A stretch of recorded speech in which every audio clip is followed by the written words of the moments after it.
માણસ દુઃખી ક્યારે રહે છે? પહેલું, અપેક્ષાઓ વધારે હોવી. જ્યારે અપેક્ષા મુજબ કંઈ ન મળે ત્યારે મન દુઃખી થઈ જાય છે. બીજું, તુલના કરવાની આદત. પોતાની જિંદગીની બીજા સાથે તુલના કરવાથી અસંતોષ વધે છે. ત્રીજું, ભૂતકાળમાં અટવાઈ રહેવું. પહેલાની ભૂલો કે દુઃખ યાદ કરતા રહીએ તો આજનું સુખ ખોવાઈ જાય છે.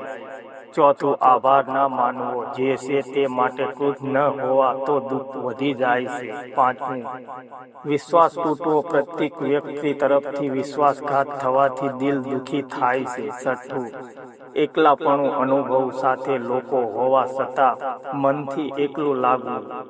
સાતમું, અસફળતાનો ડર. હંમેશા નિષ્ફળતા થવાની ભીતિ અને ભારથી ભરી દે છે.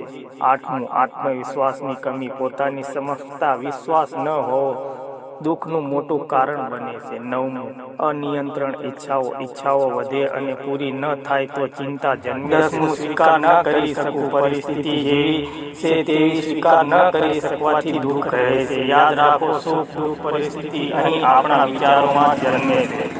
જય માતાજી.